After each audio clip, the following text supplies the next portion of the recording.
मासी भजारे विठ्ठला, नाही तरी गेला जन्म वाया. विठ्ठल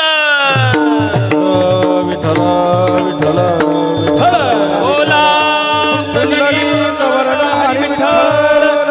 श्री ज्ञानदेव तुकाराम पंढरीनाथ भगवान की जय. विश्वगुरु निवृत्तीनाथ महाराज की जय. ज्ञानेश्वर महाराज की जय. जगद्गुरु तुकाराम महाराज की जय.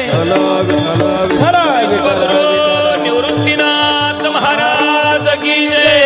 गोपाल कृष्ण भगवान की जय. महारुद्र हनुमान की जय. छत्रपती शिवाजी महाराज की जय. धर्मवीर संभाजी महाराज की जय.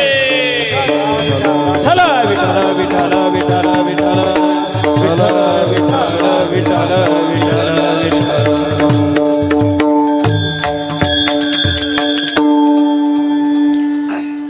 लोकाभिरामं रणरंगधीरं राजीवनेत्रं रघुवंशनाथं कारुण्यरूपं करुणाकरन्तं श्रीरामदूतं शरणं प्रपद्ये. मृत्स्नामस्ये हेति यशोदा तोरणशेषो संत्रासं व्याधित व्रक्रालोकित लोका लोकचतुर्दश लोकालिं लोकत्रयपुरमूलस्तंभं लोकालोकमना लोकं लोकेशं प्रणमेशं प्रणमत गोविन्दं परमानन्दम्.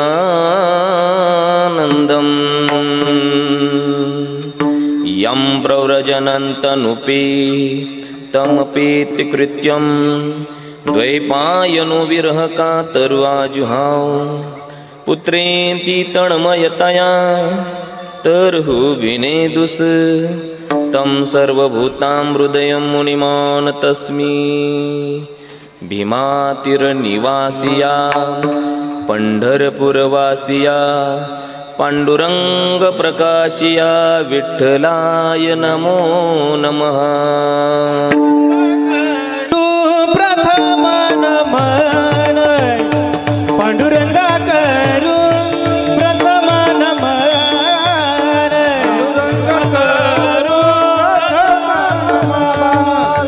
पांडुरंगा करू हो पांडुरंगा करू प्रथम नमन पांडुरंगा करू प्रथम नमन पांडुरंग करू प्रथम नमन पांडुरंग करू प्रथम नमन. हरी दुसरे जय दुसरे चरण संतांची त्यांच्या कृपादाने कथेचा विसारू बाबाजी सद्गुरु दास तुका.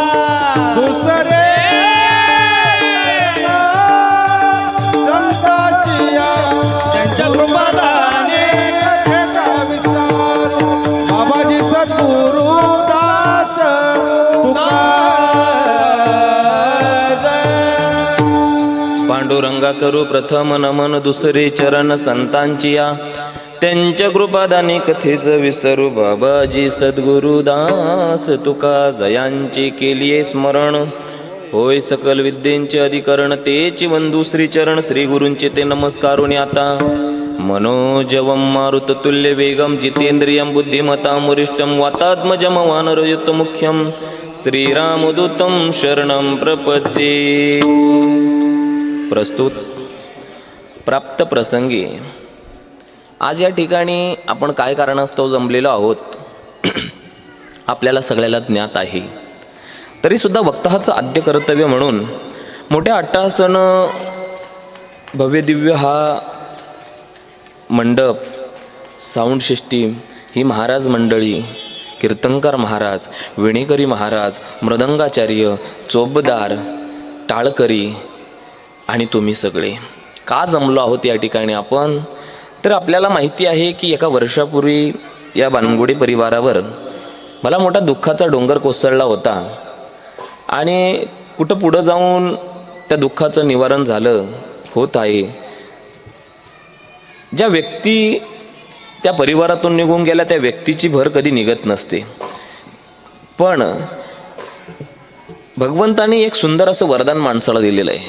ते वरदान असं आहे की माणसाला विसरण्याचं वरदान दिलंय माणसाने. लक्षात घ्या, माणूस काय होतो, विसरतो. जी गोष्ट जीवनात होती ती पुढं काय होती, विसरत चालतो. विसरल्यामुळं काय होतं, माणसाचं कल्याण होतं. म्हणशाल महाराज विसरल्याने कल्याण कसं? विसरल्यामुळं बघा, काही वर्षापूर्वी झालेल्या दुःखाचा आपल्याला काहीसा विसर पडतो, आपण त्याच्यातून पुढे निघतो. मग पुढे निघाल्यानंतर काही गोष्टी न विसरण्यासारख्या सुद्धा असतात. मग उदाहरणार्थ काय, तर आपले आहेत ते कर्तव्य. मग ह्या कर्तव्यातून माणसाला तसं बघितलं तर आई वडिलांच्या उपकारातून कधी उतराई होता येत नाही, पण माणसाला या कर्तव्यातून त्यांच्या उपकाराची असलेली जाणीव करून देता येते. कशी? आज जी हा सगळा नामयज्ञ एका दिवसाचा उभा केला आणि हा श्रेष्ठ आहे. हा नामयज्ञ, नाम जपू यज्ञ तो परम काय आहे, बाधून. एक लक्षात घ्या, परम म्हणजे आपल्याला पहिल्या एका ओवीच्या पहिले 2-4 अक्षर महत्वाचे आहे. नाम जपू यज्ञ तो परम. हा नाम जप, हा सोहळा, हे कीर्तन आज का असावं, आजच का असावं, त्याला फार महत्व आहे. ते सांगेल मी तुम्हाला. पण कुठपर्यंत आलो होतो की वर्षापूर्वी या परिवारातील व्यक्ती, कर्ता पुरुष देवाज्ञा झाली आणि मुलांचं त्याच्या मागून कर्तव्य असतं की आपण त्यांचा अंतिम संस्कार म्हणजे ज्या दिवशी करतो तो अंतिम संस्कार नाही म्हणते मी, 16 संस्कारांपैकी अंतिम संस्कार, शेवटचा संस्कार. अंतिम म्हणजे शेवटचा संस्कार, तो कर्तव्य आहे की मुलांनी करावं. आणि त्या कर्तव्याच्या अनुषंगाने आज घेतलेला हा सोहळा एका दिवसाचा, हे कीर्तन. कशासाठी? की त्यांना माहिती आहे की हिंदू धर्मामध्ये आज अशी मान्यता आहे की आज आपल्या वडिलांना जाऊन 1 वर्ष पूर्ण झालं आणि 1 वर्षानंतर मनुष्य कुठं असतो. तर बघा, तुम्ही दशक्रिया विधीच्या प्रवचनात ऐकलं असेल की मनुष्य जन्माला आल्यानंतर 10 दिवस कुठं, 13 दिवस कुठं, मग 86,000 योजन चालून आणि आज यमाच्या दरबारात. का, कशासाठी पुढं सांगू, पण त्याच्यासाठी हा आजचं कीर्तनरूपी सेवा. मग त्यासाठी घेतलेला अभंग, सांगतो तुम्हासी भजारे विठ्ठला, नाही तरी गेला जन्म वाया. काय थोडा कमी, काय सांगतो तुम्हासी, तुकोबाराय म्हणतात, सांगतो तुम्हासी भजारे विठ्ठला. तुम्ही काय करा, विठ्ठलाचं चिंतन करा, विठ्ठलाचं भजन करा, विठ्ठलाचं स्मरण करा, विठ्ठलाला चिंता, नाही तरी गेला जन्म वाया. असं करणार नाही तर आपल्याला अंतकाळी कळेल की आपला जन्म वायाला गेलेला आहे. हो, आता मनुष्य संसारामध्ये अडकलेला आहे. सांगेल मी पुढे, ऐका. चला पुढं. काय तर काय करावं लागेल, तर विठ्ठलाचं चिंतन. पहिल्या चरणात बघा, अभंग आहे 3 ओळींचा, 3 कडव्यांचा, 3 चरणाच्या. चरण म्हणजे ओळी. 3 ओळींचा अभंग पहिल्या ओळीत म्हणतात. बघा, पहिल्या ओळीत म्हणतात, सांगतो तुम्हासी भजारे विठ्ठला, नाही तरी गेला जन्म वाया. पहिल्या ओळीत म्हणतात. दुसऱ्या ओळीत काय म्हणतात माहिती का, भवाची ये बरोबरी. भवाच्या पुरामध्ये तुम्ही वाहून जाल जर भराभरी कराल. कशी भराभरी ते तुम्हाला चिंतनात सांगतो. दुसऱ्या चरणात काय म्हणतात, तुम्ही जर देवाचं नाव घेतलं नाही आणि फक्त संसाराच्या मागे धावत पळत राहिले तर एक दिवस काय होईल, तुम्ही भवाच्या पुरामध्ये वाहून जाईल. मग हा भवाचा पूर काय आहे, ऐका. दुसऱ्या ओळीत म्हणतात.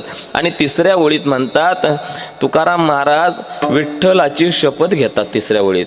का देवांनो, बापांनो, दादांनो, ऐका, मी माझ्या पांडुरंगाची शपथ घेऊन सांगतो बाबा, जर तुम्ही भगवताचं नामचिंतन, नामसाधना, भगवत भक्ती केली तरच तुमचं कल्याण आहे, अन्यथा कल्याण नाही. सरळ सरळ 3 चरणाचा अर्थ. विठ्ठल विठ्ठल विठ्ठल विठ्ठल विठ्ठल बघा, महाराजांनी फार सुंदर वर्णन या अभंगामध्ये केलेलं आहे बरं का. आपल्या जीवनामध्ये आपण काय वागतो, काय जगतो, काय करतो याचं सुंदर उदाहरण प्रतिपादन केलेलं आहे. लक्षात घ्या, महाराज काय म्हणतात की सांगतो तुम्हासी भजारे विठ्ठला. ऐका बरं का, असे सांगणारे अनेक आलेत, असे सांगणारे अनेक आलेत आणि अनेक गेलेत, पण आपण ऐकलं नाही, नाहीच आहे खरंच. आपण ऐकलं नाही. आपण काय करतो माहिती आहे का, आपण ज्या दिवशी एखाद्या व्यक्तीच्या मयताच्या कार्यक्रमाला जातो, त्याला ठेवण्यासाठी जातो, तर त्या दिवशी त्या स्मशानभूमी गेल्यानंतर आपल्याला एक वैराग्य निर्मिती होती. वैराग्य म्हणजे कसं माहिती का, आपण आजूबाजूच्या लोकांना म्हणतो काही नाही बाबा, शेवट इथंच आहे, शेवट इथंच यावं लागतं, किती फिरा, जीवनभर काही करा, किती धावपळ करा, किती लेकरांसाठी पाळा, किती संसारासाठी पाळा, काहीही करा, पण शेवटी इथंच यायचंय. हे काय झालं, वैराग्य. हे या ताई पुढे येऊन बसा, इकडं मागे जागा नसेल तर या पुढे या बरं का. हां,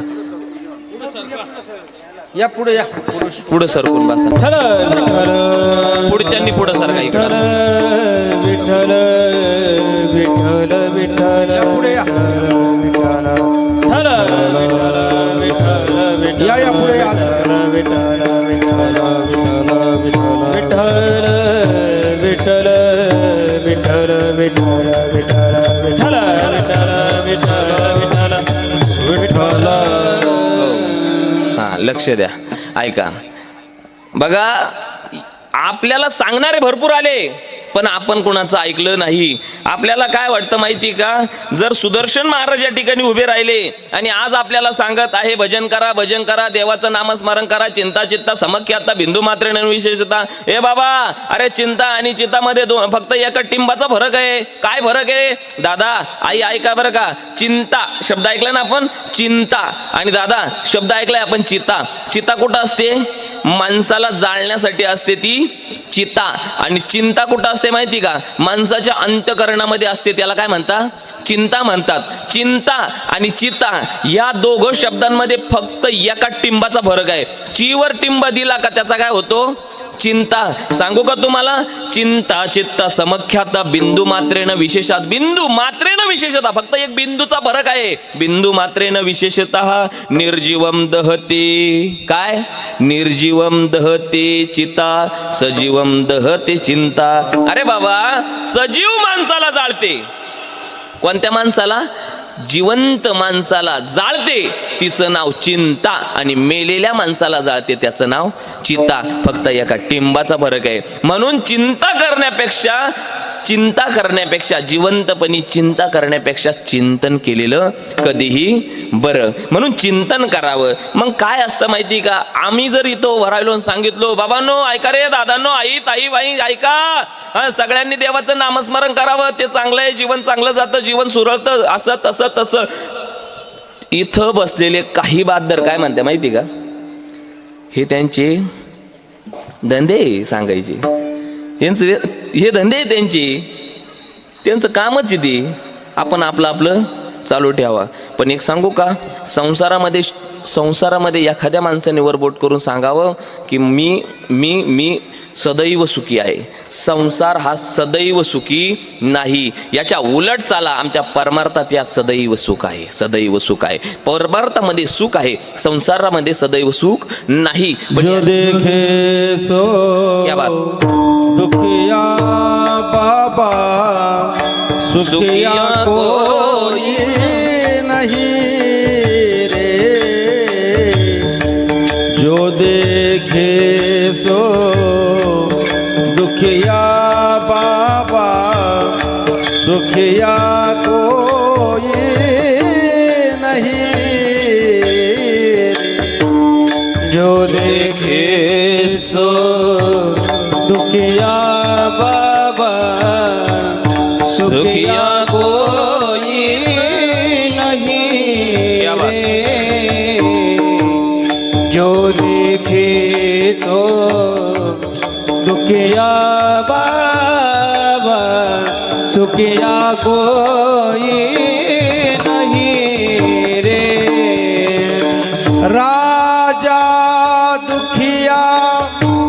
प्रजा दुखिया दुखिया जन बैरागी क्या जो देखे सो दुखिया बाबा सुखिया कोई जो देखे तो दुखिया बाबा दुखिया कोई नहीं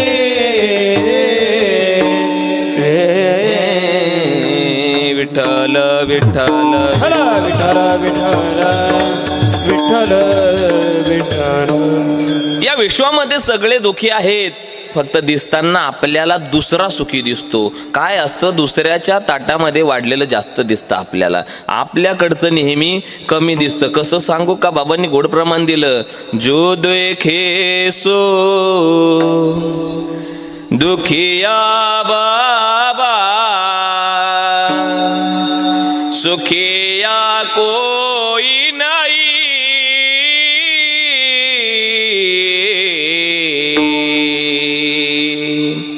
राजा दुखिया प्रजा दुखिया. राजा दुखी आहे, प्रजा सुद्धा दुखी आहे. जो देखे सो दुखिया बाबा सुखिया कोई नहीं. अहो कोण कशाने दुखी, कोण कशाने दुखी आहे. प्रत्येक माणूस या जीवनामध्ये दुखी आहे. कोणी धनाने दुखी आहे, कोई धन दुखी, कोई मन दुखी, कोई तन दुखी. अख्खं जग कोठे काही आहे एक नाही, एक आहे एक नाही, एक आहे एक नाही. कोठे काही कोठे काही आहे एक नाही, एक आहे एक नाही, एक आहे एक नाही, नाही. एक सांगू का, हे प्रमाण जे आहे ना, हे प्रमाण आज 2 ठिकाणी फेट बसलं. कोठे काही एक आहे एक नाही. हे बाकीच्यांना नाही कळालं, पण आपल्याला कळालं ना, आहे ना. कोण कुठं दुखी असेल याचा भरोसा नाही महाराज. अहो संसार आहे हा. एक गोष्ट आहे तर एक गोष्ट नाही, एक गोष्ट मिळाली तर एक गोष्ट मिळत नाही. कोठे काही एक आहे एक नाही. तुम्हाला दृष्टांत देतो, तुमच्या चेहरे असे पाडल्यासारखे वाटतं. तुम्हाला सांगतो ऐका, तुम्हाला दृष्टांत देतो म्हणजे लवकर कळल. काय झालं माहिती का, एका झाडाखाली साधू तपश्चर्याला बसलेले होते. साधू झाडाखाली तपश्चर्याला बसले आणि झाडावर एक कावळा बसलेला होता. गड्या स्वप्नील महाराज, एक कावळा झाडावर बसलेला होता. आणि आई त्या झाडाखाली तपश्चर्याला साधू बसलेले आहे, आसन मांडलेलं आहे आणि ध्यान आसनामध्ये बसलेले आहे. आणि कावळा वर रडत आहे. त्या झाडावर एक कावळा रडत आहे आणि त्या कावळ्याचे आसव टप टप टप टप टप टप टप त्या साधूच्या अंगावर पडले गड्या. आणि जसे कावळ्याचे आसव राजगुरू महाराज त्या साधूवर पडले आहे, तसा त्या साधूचे जे ध्यान मुद्रा आहे ती भंग पावली. अरे पाणी कुठून आलं, हे काय आहे नेमकी. म्हणून साधूनं वर पाहिलं तर कावळा रडतोय. कोण रडतोय बोला जरा, कोण कावळा रडतोय. आणि कावळा रडतोय म्हणून साधूनं वर पाहिलं. आणि आता साधू कोणाला म्हणावं माहिती का, ज्याच्या अंतकरणामध्ये जगाच्या प्रती कनवळा आहे. ऐका, जर एखादा कीर्तनकार जर एखाद्या व्यक्तीला अगदी रवरव भाषेमध्ये अरे तुरेची भाषा करून बोलत असेल तर त्याने आजपर्यंत संताचं चरित्र आत्मसात केलेलंच नाही. तो फक्त पाट्या टाकतोय. लक्षात घ्या. अहो बुडते हे जन न देखवी डोळा येतो कनवळा. अहो माणसाचं अंतकरण कसं असावं, माणसाचं अंतकरण अगदी मेनाहून मऊ असावं, दयाळू असावं, प्रेमळ असावं. बरं का, त्या साधूचं अंतकरण अगदी दयाळू प्रेमळ अंतकरणाचा साधू वर बघितलं. एखादा म्हटला असता अरे तुला अक्कल नाही का, तू दुसऱ्याकडे जाऊन रडायचं, माझ्या अंगावर पाणी पडलं ना. हा साधू नाही, तो महादू झाला. ते आईचं काळीज बघितलं का, त्याच्यामध्ये एक महादू होता, आईचंच काळीज काढून आणतोय, तो महादू झाला. हा साधू वेगळा. बरं का, तर त्याने बघितलं कोणीतरी कावळावर बसलेला आहे आणि आवाज दिला. आता साधू एक कावळ्याची वाचा कळाली. कावळे दादा खाली या म्हटले. कावळा समोर आला. आता पक्षाची वाचा साधूला कळणार नाही, मग कोणला कळणार. तपस्वी साधू आहे, समोर बघितलं, कावळ्याला विचारलं, दादा अरे बाबा का बरं रडतोय? कावळा काय म्हटला माहिती का? ओ दादा, कावळा काय म्हटला माहिती का? कावळा म्हटला, माझ्या जीवनासारखं दुःख कोणाच्या जीवनात नाही. म्हणले काय बाबा तुझ्या जीवनामध्ये नक्की काय दुःख आहे? म्हणले विचारू नका बाबा, साधू महात्मे तुम्ही विचारू नका, माझ्या जीवनामध्ये फार दुःख आहे. म्हणले मला सांग तर मी तुझ्या दुःखाचं निवारण करण्याचा प्रयत्न करतो. आता साधू येतो. बघा, त्या कावळ्यानं सांगितलं, गड्या दादा कावळ्यानं सांगितलं, अहो काय देवानं मला आयुष्य दिलं नसतं तर चाललं असतं. असं कुठं जीवन असतंय का? अरे कुठं सुद्धा पांढरा टिपका सुद्धा नाही किंवा दुसरा रंग सुद्धा नाही. मला अख्खा कसा बनवला? काळा बनवला. आणि साधूनं बघितलं, अरे बाबा काळा सुद्धा देवाचाच रंग आहे ना, काळा का बाई? अरे कृष्ण काळा होता बाबा. म्हणले नाही, अरे देवच काळा होता. म्हणले ते काय नाही, पण देवानं माझ्यावर काय केला? अन्याय केला. मला कसं बनवलं? काळं बनवलं. मग म्हणले बाबा बरं एवढ्यानं तू दुःखी झाला का? तू एकटाच कावळा काळा आहे का? अख्खे कावळे काळेच आहे ना, का तुला एकट्यालाच काळं केलं? सगळे काळे, तू एवढे. अहो तेवढंच सोडा ना, माझा आवाज बघा, माझा आवाज किती कर्कश आहे. अहो कोणाच्या घरावर जाऊन काव करायला लागलो तर लोक मला हुसकून देतात. बरं मग तुझी इच्छा काय? म्हटले माझी काही इच्छा नाही, मी त्या देवावर नाराज आहे. म्हटले बाबा देवावर काही नाराज होऊ नको, एक काम कर, तुला कोणता पक्षी आवडतो? म्हणले अहो ते राजहंसाचं जीवन आहे. अहो काय राजहंस आहे? काय राजहंस आहे? असं जीवन असावं म्हटले, राजहंसासारखं जीवन असावं म्हटले. म्हणले तुला राजहंस व्हायचंय का? म्हणले हो, मी तुला एका क्षणात राजहंस करतो. कोण म्हणतंय? साधू म्हणतंय. ऐका बरं का, बाबांनी प्रमाण दिलं, जो देखे सो दुखिया बाबा. त्याच्यावर चाललंय दुखिया, सगळे दुखी आहे. राजहंसाकडे जा म्हणले, त्याला विचार तू सुखी आहे ना, मला तुझ्यासारखं व्हायचंय. कावळा उडत उडत उडत उडत त्या समुद्राजवळ गेला. राजहंस नावाचा पक्षी मिळाला. राजहंसाला म्हटलं, राजहंसा अरे काय तुझं जीवन आहे? वा वा वा वा वा, छान आहे बाबा. आणि मला सुद्धा आता साधू करण्यासारखे करणार आहे, तुझ्यासारखं पांढर शुभ्र करणार आहे. अरे मोत्यात राहणं तुझं बाबा किती गोड. राजहंसानं कावळ्याकडे बघितलं. कावळे दादा वर्णन गोड वाटतं हो, कावळे दादा वर्णन गोड वाटतं, पण तुम्हाला एक सांगू का? अहो पांढरा का कुठं कलर आहे? अहो पांढरा मुळात रंगच नाही. पांढऱ्यामध्ये कोणताही रंग टाकत रंग तयार होतो, पांढरा रंगच नाहीये म्हणले. आणि अख्खं पांढरा देवानं कुठंतरी काहीतरी माझं म्हणले, तुम्हाला बी पांढरा रंग आवडत नाही? म्हणले नाही, मलाही काळा आवडत नाही, म्हणून मी पांढरं व्हायला चाललो होतो. म्हणले बाबा तू तुझं काळं पांढरं कुठंही कर, पण पांढरं नको. म्हणले असं कसं काय? मग तुमचं काय मत आहे? राजहंस म्हटला, अरे रंग कसा असावा? रंग पोपटासारखा असावा. पोपटाला बघा किती रंगबेरंगी केलं, किती मिठी मिठी पोपट बोलतो. राजहंसाचं ऐकलं कावळ्याने. कावळ्याला वाटतं राजहंस होण्यात मजा नाही, आपण काय हो आता? काय हो?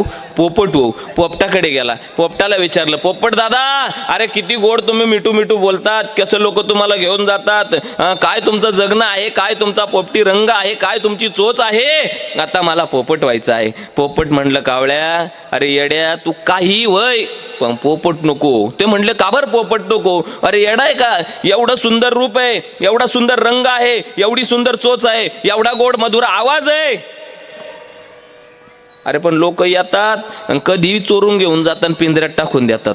अख्खं जीवन पण पिंजऱ्यामध्ये चाललं आमचं, काय पोपट होण्यामध्ये मजा आहे? ते म्हणले बरोबर आहे तुमचं, पण जर मी पोपट झालो तर मला लोक उचलतील, कुठं टाकतील? पिंजऱ्यात टाकून देतील. म्हणले मग तुमचं काय मत आहे? अरे म्हणले मोराचं जगणं बघ, मोराचं जगणं बघ. अरे काय त्याचे पिसारे, हा अरे किती सुंदर तो मोर. मोर जेव्हा नाचायला लागतो तेव्हा लोक आनंदात होतात. मोराचे पिसारे, अरे मोराचा पीस गोपाल कृष्ण भगवंत कुठं लावत होते? आपल्या मुकुटात लावत होते. अरे काय तो मोर. कोण म्हणताय आता हे कुठून आलं? कावळा कोणाकडे गेला? राजहंसाकडे. राजहंस कुणाकडे गेला? पोपटाकडे. आता पोपट पुन्हा कोणाकडे पाठवू राहिला? मोराकडं. आता कावळा म्हणे पोपट होण्यात मजा नाही, आता आपण कुठं गेलं पाहिजे? मोराकडे गेलं पाहिजे. ऐका बरं काय, असं चाललंय आपलं. कावळा गेला पुढं मोराकडे, आणि मोराकडे गेल्यानंतर म्हणले, मोर दादा, अहो काय तुमचं जीवन आहे दादा, अहो किती सुंदर तुमचे पंख आहे, किती सुंदर तुमचे पिसारे आहेत, काय तुमचं जीवन आहे, किती वागणं किती गोड तुमचं, फार सुंदर आहे तुमचं, अहो किती किती किती पक्ष्यांचा राजा तुम्ही. म्हणले, कावळे दादा वर्णन चांगलं आहे, पण कशासाठी? म्हणले, आता मला साधू मोर करणार आहे, मी सांगील तो पक्षी करणार आहे, आता मी मोर होणार आहे, तुमच्यासारखा सुंदर आहे. कावळे दादा ऐका, तुम्ही जगातला कोणता पक्षी व्हायचा आहे तो हो, आपण मोर होऊ. आता काय झालं म्हणे, अहो त्या काय यातना आहे? अरे जिवंतपणी स्वतःच्या घर सजवण्यासाठी, पूजेसाठी, कशासाठी लोक जिवंतपणी माझ्या मोराचे पंख पिस काय करतात, उपसून घेतात. काय यातना मला होत असेल, अरे बाबा कशाला उगच मी मोर झालो, अरे एवढे पंख उपसताना लोकांना लाज वाटत नाही, मला किती यातना होतात. सगळं वागड्या कावळे दादा, पण मोर होऊ नका. कावळ्याने विचार केला, आता मोरही व्हायचं नाही, नक्की व्हायचं तरी काय, आपण साधूला जाऊन विचारू गड्या. आणि मग साधूकडे कावळे दादा गेले. कावळे दादा म्हणले, लय पक्षी फिरलो मी, लय ठिकाणी फिरलो, पण जो पावा तो दुखीच आहे, जो पावा तो दुखीच आहे. मग साधू म्हटले, बाबा इथं असंच आहे, कोई तन दुखी कोई मन दुखी, कोई धन का हे दुखी. मग सुखी कोण आहे?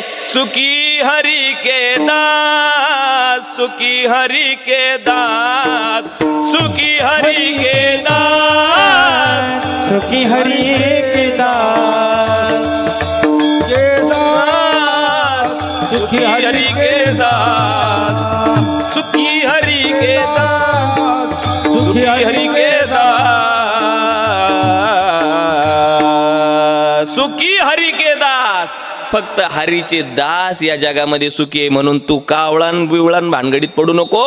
तू काय होय, तर तू त्या हरीचा दास होय. म्हणून तू काय करावं? मग म्हणले, दास होण्यासाठी काय करावं लागेल? दास होण्यासाठी तुला काय करावं लागेल ते तुकोबराय अभंगाच्या पहिल्या सांगतो तुम्हासी भजारे विठ्ठला, सांगतो तुम्हासी भजारे विठ्ठला, सांगतो तुम्हासी भजारे विठ्ठला, सांगतो तुम्हासी भजारे विठ्ठला, हो सांगतो तुम्हासी भजारे विठ्ठला, सांगतो तुम्हासी भजारे विठ्ठला, सांगतो तुम्हासी भजारे विठ्ठला, सांगतो तुम्हासी भजारे विठ्ठला. नाही तरी गेला जन्म वाया, नाही तरी गेला जन्म वाया, करिता बरोबरी दुराबसी दोरे, करिता बरोबरी दुराबसी दोरे. नाही तरी गेला जन्म वाया, नाही तरी गेला जन्म वाया, करिता बरोबरी दुराबसी दोरी, करिता बरोबरी दुराबसी दोरी. हो सांगतो तुम्हासी भजारे विठ्ठला, नाही तरी गेला जन्म वाया, नाही तरी गेला जन्म वाया, नाही तरी गेला जन्म वाया. तुम्हासी भजारे विठ्ठला, नाही तरी गेला जन्म वाया, नाही तरी गेला जन्म वाया. वाया. काय सांगतो तुम्हासे भजारे विठ्ठला, नाही तरी गेला जन्म वाया. काय? अरे दादा विठ्ठलाचं भजन करा, जीवनामध्ये देवाचं भजन करा, महादेवाचं भजन करा, गोपालकृष्ण भगवंताचं भजन करा, प्रभू रामचंद्रांचं भजन करा, देवाचं कोणत्याही देवाचं भजन करा, त्याच्यामध्ये कल्याण आहे. राम राम स्मराधी, राम राम स्मराधी, राम राम स्मराधी, राम राम स्मराधी. लाहो करागाठ घाला मुळ बंदी, लाहो करागाठ घाला मुळ बंदी, लाहो करा बंदी, लाहो करा बंदी. सांडा वाऊ गाऊ पादी, सांडा वाऊ गाऊ पादी, त्यांना गाऊ गाऊ पाणी, त्यांना वाहू वाहू पाणी. लक्ष लावून रहा गोविंदुगा. राम राम स्मराधी, राम राम स्मराधी, राम राम स्मराधी, राम राम स्मराधी. राम राम स्मराधी, राम राम स्मराधी, राम राम स्मराधी. राम राम स्मराधी. वा राम राम स्मराधी, राम राम स्मरा आधी. जीवनामध्ये आधी काय करा तर राम स्मरा, राम स्मरा. तुम्हाला एक सांगू का, ऐका, 1 मिनिटाचं सांगतो. या मालेगावच्या पुढे एक गाव आहे, माझ्या मित्राचंच गाव आहे.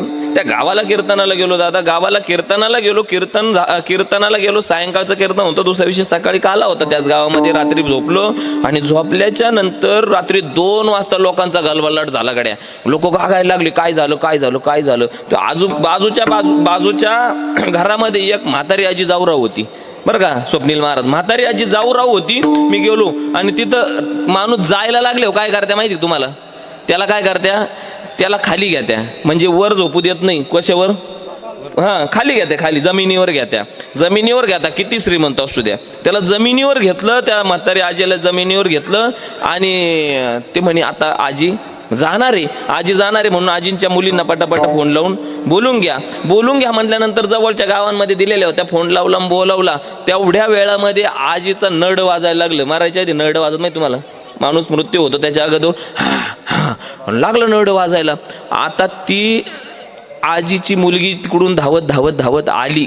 बरं धावत आली आणि आल्यानंतर तर आजीला तर काही सूद नाही, आणि सूद नाही म्हणून विचारलं आजीला त्या मुलीनं, आता प्रसंग कोणता आहे, आजी जायच्या तयारीत आहे. आणि त्यांनी काय विचारावं, काय विचारलं माहिती का, मला ओळखलं का म्हणे. काय म्हणे, मला ओळखलं का. आता आजी ओळखायच्या मूडमध्ये आहे का, आजी जायच्या तयारीत आहे आणि ते काय म्हणे मला ओळखलं का. कोण, आजीची पोरगी. आता बाकीचे पाहू राहिले तिच्याकडं आणि ते वाजत होतं ना, मग ते जवळ्यात वाजलं. आता यांना काय वाटलं माहिती का, आजीनं काय दिला, वकार दिला. हा म्हणे ओळखलं म्हणे, ओळखलं. हे म्हणले ओळखलं का, बरं झालं. मग आता तेवढं तरी तिनं थांबावं का नाही, तेवढं थांबावं नाही. ती भाषा तिकडची वेगळी, मला जमत नाही. ते काय म्हणले माहिती का, मला ओळख का. ती म्हणले ओळख. बाकीचे म्हणे ते तिकडची आयराणी भाषा, ते म्हणे ओळख म्हणे ओळख. मग ते काय म्हणले माहिती का, त्या बाईनं तेवढ्यावर थांबावं, ती थांबली नाही. ती म्हणे मी कोणशी, काय म्हणे मी कोणशी. मी तिकडंच उभं होतो. म्हणलं बाई तू इंदिरा माईनी बहीणशी, तू बाजूला सरक, तिला राम म्हणू दे. अरे बाबा राम राम स्मरा आधी, राम राम स्मरा आधी, राम राम स्मरा आधी, राम राम स्मरा आधी. राम म्हणू दे आधी. अरे अंतकाळी ज्याच्या नाव आले मुखा, तुका म्हणे सुखा पार नाही. ज्याच्या मुखामध्ये देवाचं नाव मरणाच्या वेळेस येतात त्याच्या इतका भाग्यवान कोणीच नाही. लक्षात घ्या.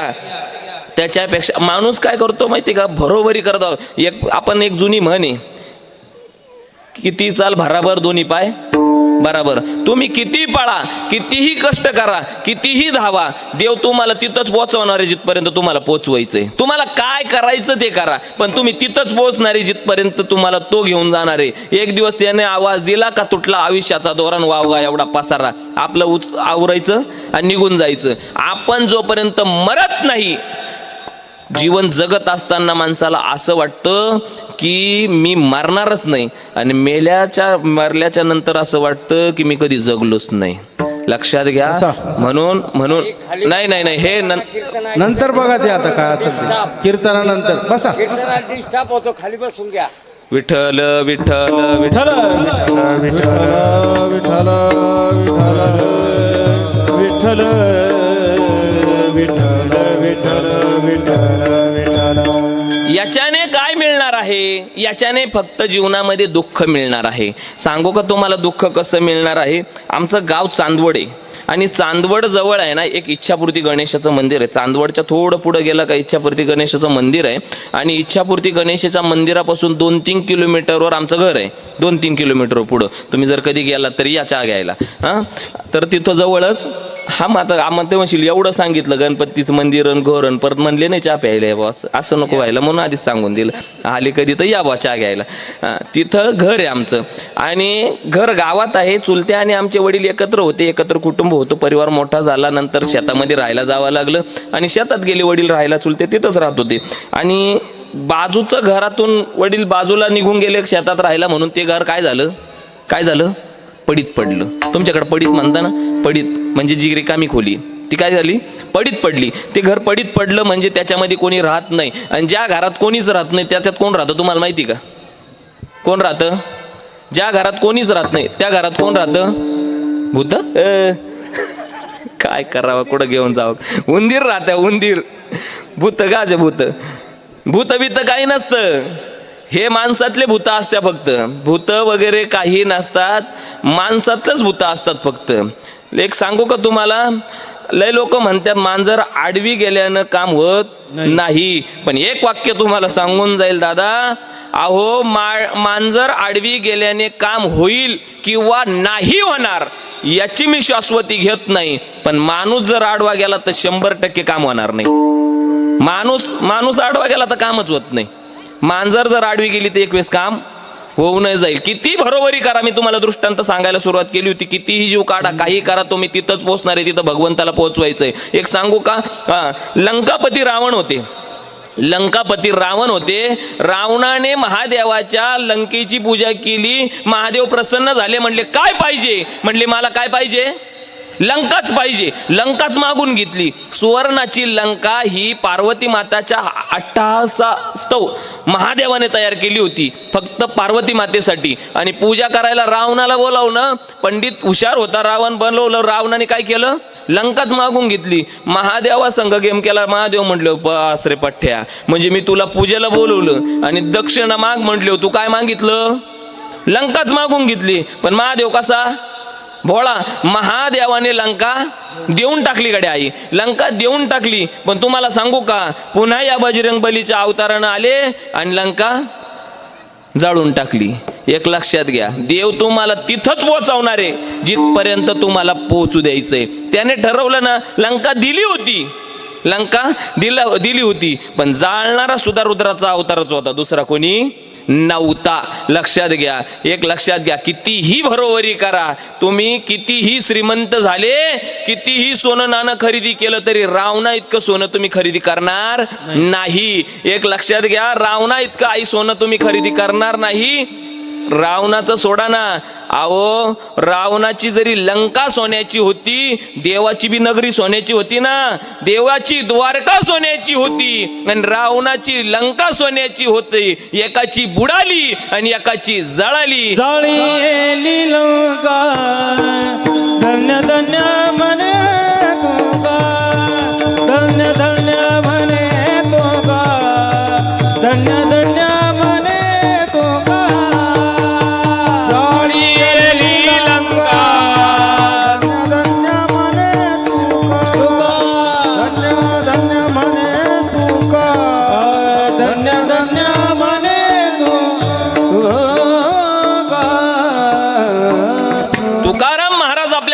देतात हनुमंतराय आले की बाबा तू धन्य आहे, तू लंका जाळली. पण हनुमंतरायाने लंका जाळली म्हणजे देणारा सुद्धा तोच होता आणि जाळणारा सुद्धा तोच होता. म्हणून रावणाची जळाली आणि देवाची बुडाली. आपलं 2 ग्रॅम 5 ग्रॅम कुठं लागत नाही. म्हणून धन संपत्ती आपण कमवून किती कमवू बरं, कमवून मला एक सांगा, किती लोक असे आहे की धन त्यांनी बांधून वर घेऊन गेले डायरेक्ट.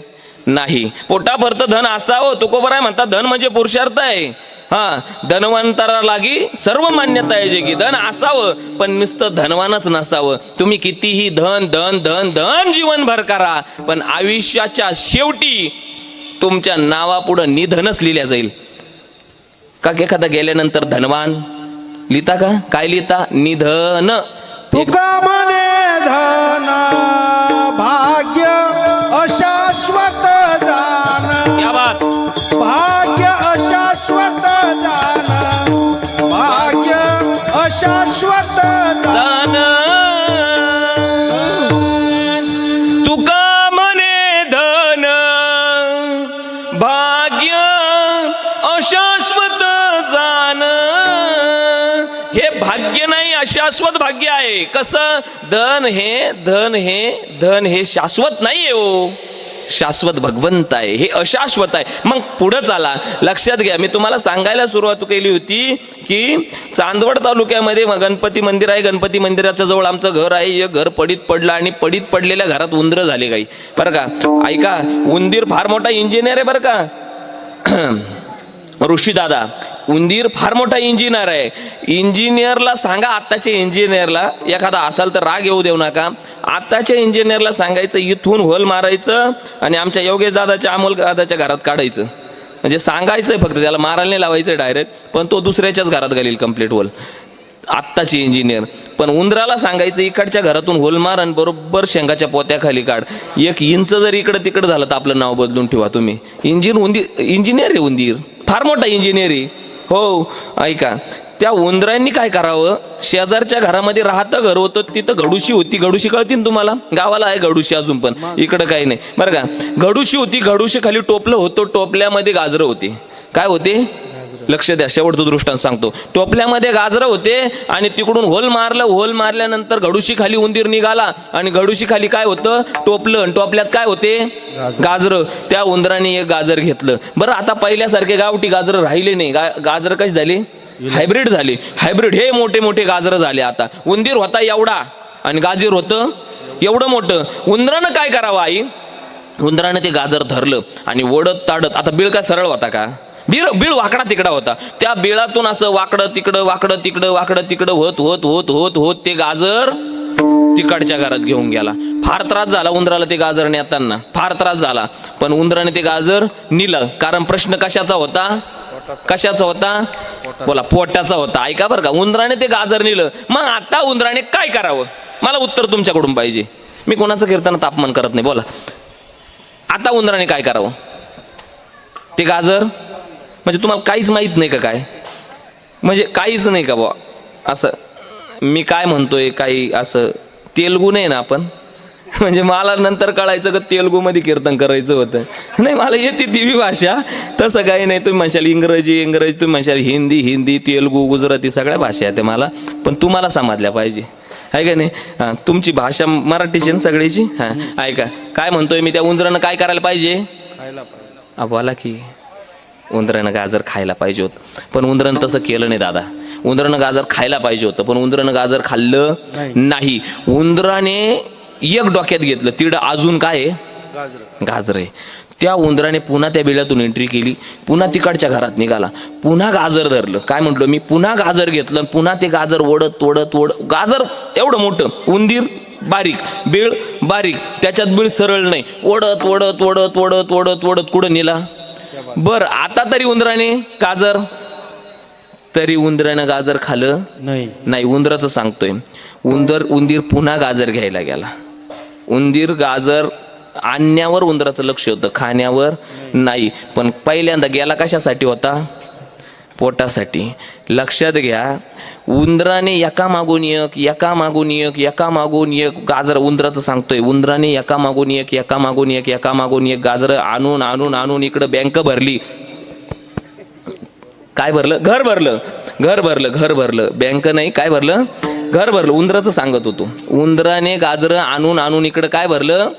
घर भरलं. पण उंदराचं मन भरलं नाही.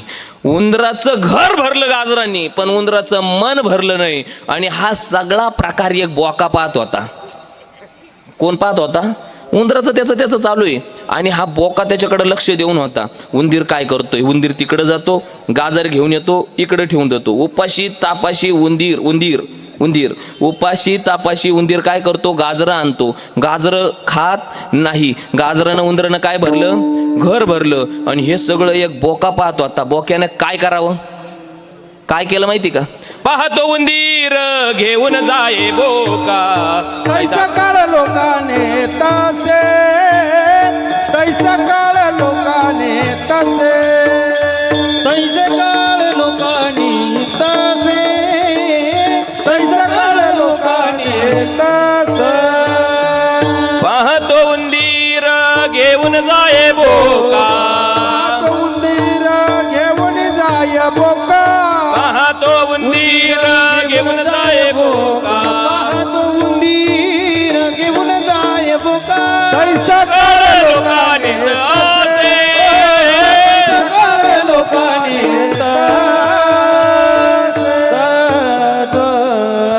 तुमचं नामचं तसंच आहे. पाहतो उंदीर, मी नाही म्हणतो, माझ्या मनाचं सांगायला आलोच नाही इथं.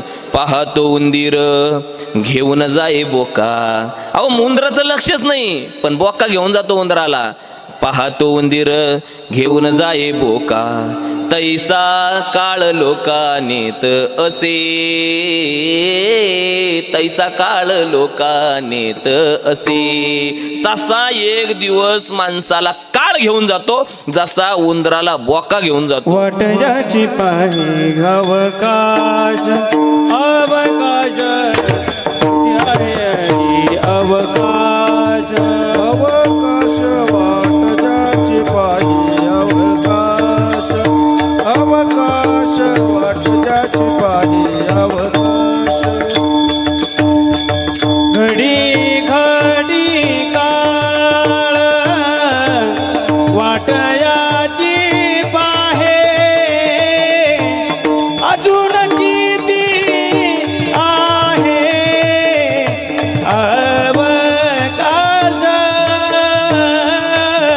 अजून किती आहे अवकाश.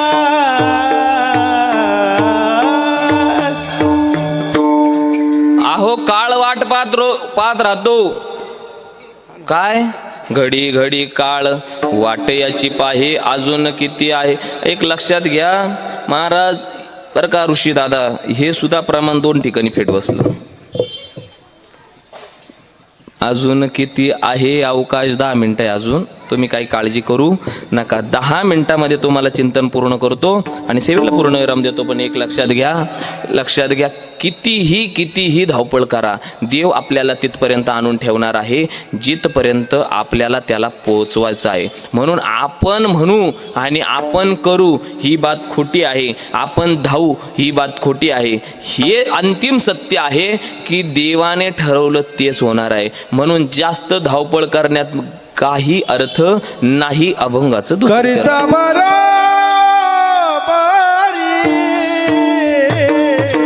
दुरावसी दूरी. करिता बरोबरी, दुरावसी दूरी. करिता बरोबरी दुरावसी दूरी, करिता बरोबरी दुरावसी दूरी. भवाची पुरी वाहवसी, भवाची पुरी वाहवसी, भवाची पुरी वाहवसी, भवाची पुरी वाहवसी, भवाची पुरी वाहवसी.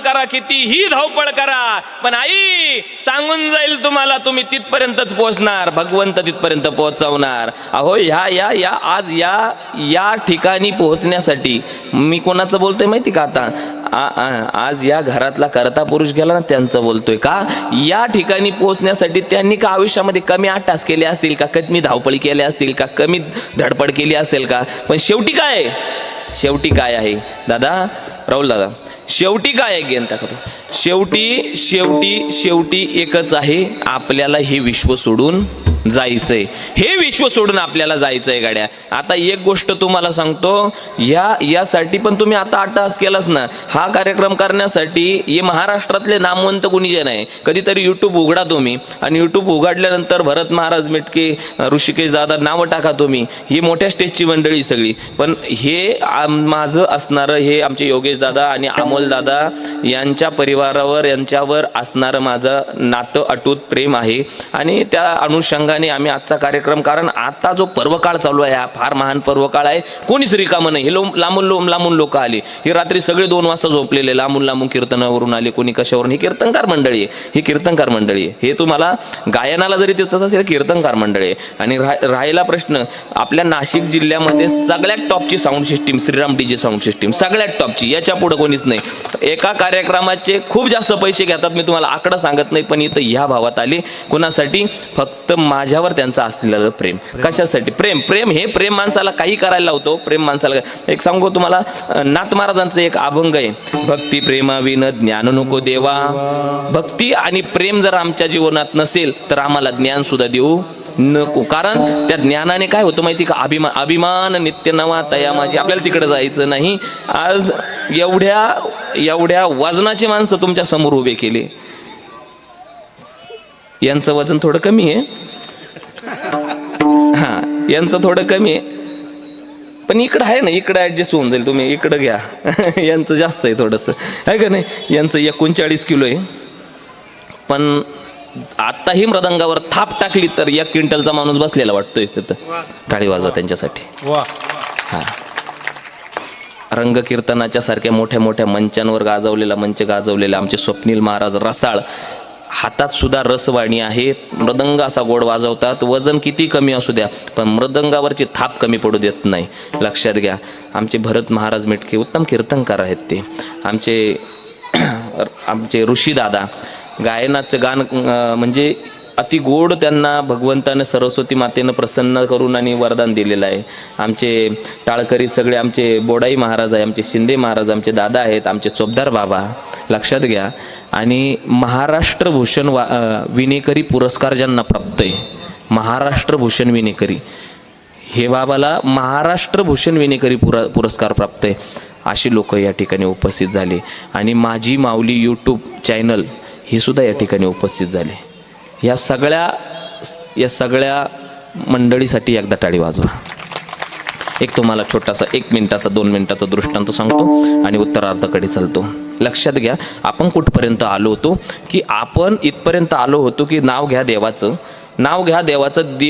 देवाचं नाव जर घेतलं नाही तर आपण तिथपर्यंतच पोचणार आहे जोपर्यंत देव आपल्याला पोचवणार आहे. त्याच्यामुळे आपण रिकामटीची चिंता करण्यात अर्थ नाही. इथपर्यंत आपण पोचलो होतो. आणि याच्या पुढं बघून काय आहे माहिती का, याच्या पुढं असं येतं की देवाचं नाव घेऊ, मग देव प्रसन्न होईलच का? एक सांगू, याच्यासाठी निष्ठा फार महत्त्वाची आहे. जीवनामध्ये निष्ठानिष्ठी नसावी, निष्ठा असावी. निष्ठानिष्ठी केली का भगवंत प्राप्त होत नाही, भगवंत कृपा करत नाही. निष्ठा असावी. निष्ठा कशी असावी, एक दृष्टांत सांगतो तुम्हाला आणि ऐका. तुम्ही जर कधी आळंदीला गेला असाल तर आळंदीला एक वारकरी शिक्षण संस्था आहे जी विश्वामध्ये प्रसिद्ध आहे. जोग महाराज वारकरी शिक्षण संस्था आळंदी देवाची, जोग महाराज वारकरी शिक्षण संस्था. आणि जोग महाराज वारकरी शिक्षण संस्थेचा एक नियम आहे दादा, विद्यार्थ्याला फी नाही आणि शिक्षकाला पगार नाही. विद्यार्थ्याला फी घेतल्या जात नाही, शिक्षकाला पगार घेत नाही. माझ्यासारखे अनेक कीर्तनकार, लाखो कीर्तनकार त्या वारकरी शिक्षण संस्थेतून तयार होऊन बाहेर नेतात, मृदंगाचार्य, गायक सगळे. मग असा त्या वारकरी शिक्षण संस्थेचा नियम आहे, ज्यांनी स्थापना केली ते जोग महाराज पुण्यातल्या एका बागेमध्ये एका वटवृक्षाच्या झाडाखाली ज्ञानेश्वरी पारायण करत होते. कोणतं पारायण करत होते? ज्ञानेश्वरी पारायण करत होती. पारायणाला सुरुवात झाली गड्या, पारायणाला सुरुवात झाली. जय जय व शुद्धे उदार प्रसिद्धे अनवर्त आनंदे वर्षतीये विषय व्याळी मिठी दिदली अनुटी दाटी ते तुझी या गुरुकृपा दृष्टी निर्विष होती तरी कवना ती तापपोळ. सुरू झालं. 12व्या अध्यायापर्यंत पोचले. 12व्या अध्यायाच्या ओव्या जय जय व शुद्धे उदार प्रसिद्धे अनवर्त आनंदे 12व्या अध्यायापर्यंत पोहोचले. पहिल्या अध्यायापासून सुरुवात केली. ओम नमो जे अध्याय वेद प्रतिपाद्य जय जय सव्यद्य आत्मरूपा देवा तुची कनिष्ठ सकलार्थमती प्रकाश म्हणून निवृत्तीदास अवतार.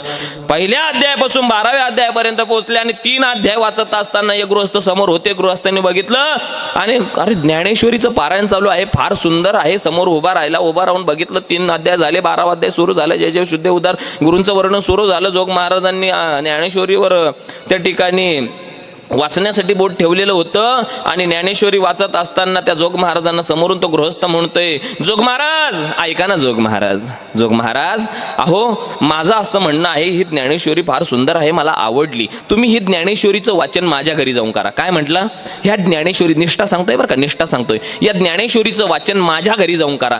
असं ज्यावेळेस म्हटले ना दादा, असं ज्यावेळेस म्हटले जोग महाराज म्हटले, बाबा हा काय खेळ नाही गड्या, हा काय कुठला खेळ नाहीये. तू एक काम कर, एवढं होऊन जाऊ दे आणि एवढं पारायण झालं का तुझ्या घरी पारायण करू. पण माणूस म्हटलं हे काही जमणार नाही, इथून पुढचं पूर्ण पारायण माझ्या घरी घेऊन चालला. ते म्हणले असं काही जमणार नाही गड्या. अरे बाबा ऐक तू माझं. ते म्हणले जोग महाराज तुम्ही माझं ऐका. असं करत करत करत करत त्याचा गर्भ थोडा फुलून आला, उपासक बुद्धी वाढली आणि जोग महाराज बरं का ताई, जोग महाराज समोर बसलेले असताना तो व्यक्ती जोग महाराजांना काय म्हणतो माहिती का? जोग महाराज ऐका ना, मी तुम्हाला पैसे देतो.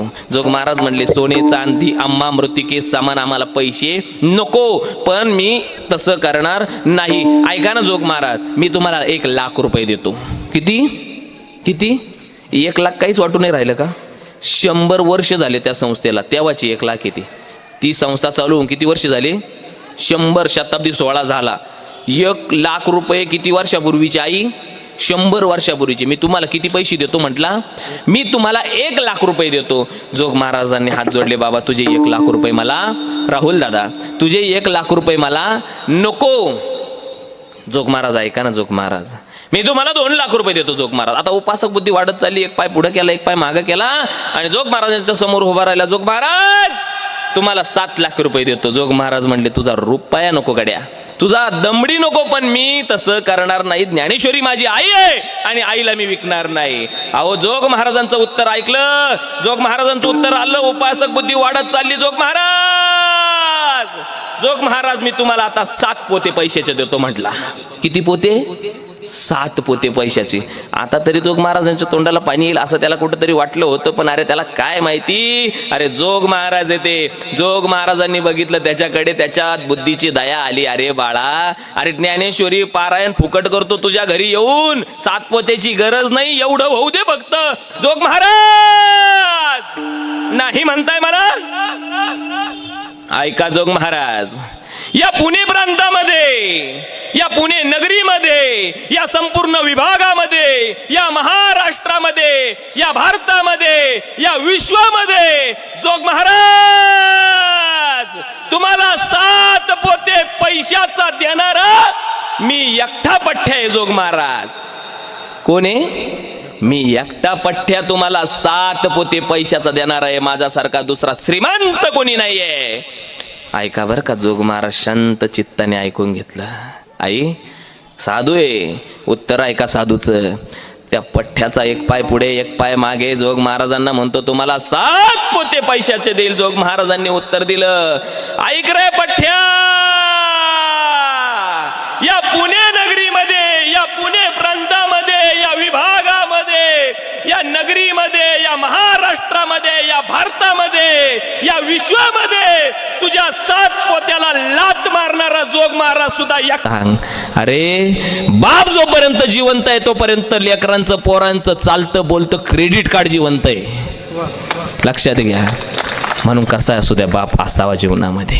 आणि आणि आणि आमचे अमोल दादा, योगेश दादा, अगदी राम लक्ष्मणासारखे पोरं त्यांच्या पोटी जन्माला आले, कुठं कमी पडले नाही. ज्यावेळेस आमचे काका आजारी झाले त्यावेळेस त्यांनी फार कष्ट केली, पराकाष्ठा केली, सगळा दवाखाना केला, सगळ्या गोष्टी केला, त्यांना यशही आलं. पण काय करणार, तुटला आयुष्याचा दोरा, वावगा एवढा पसारा. त्यांना एक दिवस जायचं होतं. ती एक लक्षात घ्या, मेडिकलमध्ये आपण गेलो, औषध खरेदी केलं, औषधावर लिहिलेली आहे तारीख तयार होण्याची आणि त्याच दिवशी तारीख लिहिलेली आहे एक्सपायरची. आपण जन्माला लावला त्या दिवशी आपला मृत्यू निश्चित आहे. त्यांना जायचं होतं, ते त्यांच्या वाटेने निघून गेले. अगदी गोड सेवा त्यांनी केली आणि त्यांच्या ज्या सौभाग्यवती आहे आमच्या पल्लवीताई, दोघीही त्यांच्या सुनांचे नावं पल्लवी आहे. मी असं पहिल्यांदाच पाहिलं, एकाच घरात दोघींचे नावं पल्लवी आहेत ना, दोघींचे नावं पल्लवीताई आहे. आणि त्यांनी चांगली सेवा केली. आणि लेकरं आहेत, भला मोठा परिवार, बघा किती मोठा परिवार आहे, गोकुळासारखा, वृंदावनासारखा परिवार आहे. पुतणे आहेत, मोठे बंधू आहेत ना, बापू बानगुडे लहान का चुलते, हा मग त्यांचे मोठे बंधू आहे ना, हां मोठे बंधू. आणि सगळे परिवार होता, पुतणे नातवंड सगळ्या गोष्टी होत्या. आणि एक सांगू का, बापाचं भाग्योदयाचं लक्षण आहे. एक जीवनामध्ये बापाचं भाग्योदयाचं लक्षण काय माहिती का, एका बापाला मुलगी असावं हे बापाचं भाग्योदयाचं लक्षण आहे. भाग्योदयाचं लक्षण आहे. बाप कसाही असू द्या, त्याच्या पोटी जर मुलगी असेल ना, त्याच्यापेक्षा श्रेष्ठ आणि पुण्यवान बाप जगात नाहीये. त्याच्या पोटी मुलगी असावी, बास. मुलगी होती आमच्या संगीताताई, लक्षात घ्या. अरे बाप आणि मुलीचं नातं फार वेगळं आहे. मुलगी बापाचं काळीज आहे दादा, काळीज. अरे मुलीचं लग्न जपू द्या, बापाकडे पैसे नसू द्या, अडके नसू द्या, काहीच नसू द्या, तो बाप धावपळ करतो. अरे त्या मुलीसाठी कर्ज काढतो, वेळ आली तर वावर विकतो, पण माझ्या तायडीचं लग्न थाटातच करील. अरे 4 पोरं असू द्या, 4ही पोरायचं हलकं, पण माझ्या तायडीचं जोरात. मुलीवर प्रेम असतं बापाचं. आई तुम्हाला एक सांगू, मुलीवर बापाचं किती प्रेम असतं. अरे लग्न जमू द्या, त्या दिवसापासून ती मुलगी आईकडे कमी बघते, बापाकडे जास्त पडती. जेव्हा जेव्हा बाप घरात येतो, तिच्या लग्नाचा विवाहाचा प्रसंग समोर आणतो. आता तायडीच्या लग्नाला आहे ना 15 दिवस बाकी आहे, त्या दिवशी ती तायडी त्या बापाच्या गळ्यात पडती, ढसा रडती, बाबा मी जाणार आहे आता. त्या आईला म्हणते, आई माझं कसं होईल गाई, ए पोरी घाबरू नको, तुझा बापानं फार पुण्य केलं, लोकांच्या पत्रवाळ्या उचलल्या, काही वाईट केलं नाही, कोणाचं तुझं कल्याण होईल अशी ते आधार देती. अरे लग्नाचा दिवस उजेडू द्या, लग्नाचा दिवस उजडतो आणि त्या मंडपामध्ये तो बाप दरवाजामध्ये उभा राहतो, गेटमध्ये उभा राहतो, आलेल्या प्रत्येक पाहुण्याला वाकून नमस्कार करतो, या या या या या स्वागत करतो सगळ्याचं. मंगल अष्टक सुरू होतात आणि मंगल अष्टक सुरू होतात, ब्राह्मण बुवा मंगल अष्टक म्हणतात. आणि म्हणता ती मुलीची आई आहे ना, तुळशीला पाणी घालते कडे आई, तुळशीला पाणी घालते. तुम्हाला एक सांगू मावल्या, तुम्ही सगळ्यांनी मुलीच्या विवाहामध्ये तुळशीला पाणी घातलं, अरे तुळशीवर पाणी पडतच नाही, तुळशीवर पडतात ते आईच्या डोळ्याचे अश्रू, बास.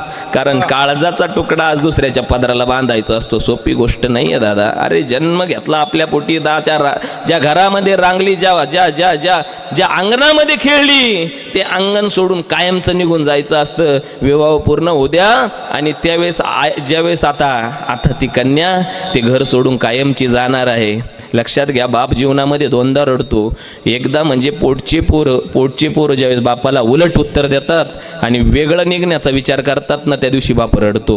पण त्या दिवशी लोकांतात रडू शकत नाही, गोदडीत तोंड खोपसून रडतो दादा. पण एक सांगू, बाप मन मोकळा फक्त आयुष्यात, बापाला रडायला परवानगी नाही, त्याला जबाबदारी आहे. पण बाप आयुष्यामध्ये एकदा मन मोकळा रडतो, ज्यावेळेस त्याची तायडी त्याला सोडून जाते, काळजाचा तुकडा सोडून जातो ना दादा, त्या दिवशी तो बाप आहे ना, असा मंडपाचा एखादा खांब धरतो, लांब कुठंतरी पर्वताकडे नजर लावतो ना, आपल्या गंगा यमुनांना वाट मोकळी करून देतो. पण ती मुलगी मात्र त्याला विसरत नाही, शोधत येती आणि त्या बापाकडे बघती, पाठीमागून बघती, बाबा आज माझे या खांबाला धरून उभे आहे. ती पाठीमागून जाऊन कडकडून मिठी मारती आणि बाबा म्हणून टाळो फोडती. त्या दिवसाचा प्रसंग, बाप लेकीचं ते मिलन, अरे अक्षरशः इंद्रदेवाच्या डोळ्यात पाणी येईल असा तो प्रसंग असतो. ढसा तो बाप आणि मुलगी एकमेकाला कवटाळून रडतात गाड्या. बापावर मुलीचं फार प्रेम असतं. अहो मुलगी सासरला जाऊ द्या, भांड्याला भांड लागू द्या, सासूबाईने एखादा शब्द वाईट बोलू द्या, मुलगी सहन करते, माझ्या बाप्पाचे संस्कार आहे. ओ दुसऱ्यांदा लागू द्या, मुलगी सहन करते, माझ्या आईचे संस्कार आहे, सगळं ऐकून घेते. पण जर एखाद्या दिवशी घरातला एखादा व्यक्ती म्हणला तुझ्या बाप्पाचं आहे का, त्या दिवशी सांगते माझ्या अंगावर राखेल होता, पण माझ्या बाप्पाचं नाव काढू नका, माझ्यासाठी जीवाचं रान केलंय त्यानं, त्याचं नाव काढू नका.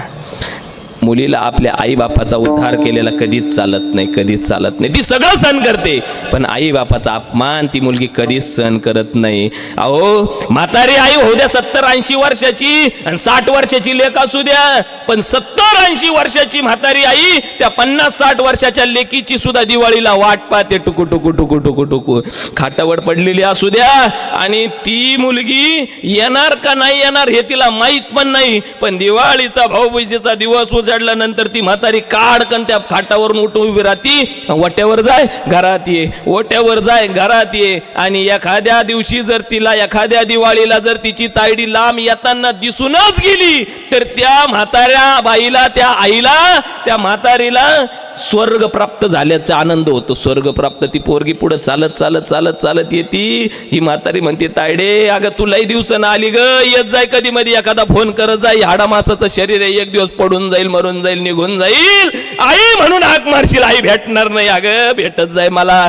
अशी वट्याच्या खाली एक येतीन, वरूनच ती म्हातारी अंग सोडून देतीन, कडकडून मुलीला मिठी मारती. ही ताकद आई आणि बापाची आहे. मुलगी जीवनामध्ये प्रत्येक माणसाला असावी गड्या. मी सांगतो, मुलगी आली त्याला वास्तल्य कळालं. ज्याच्या घरात मुलीने जन्म घेतला ना, त्याच्या घरात कन्या आली नाही, भगवती आली, भगवती आली, आई जगदंबा आली, लक्षात ठेवा. म्हणून प्रत्येक बापाला एक मुलगी असावी. ऐका, असा हा भला मोठा परिवार, गोड परिवार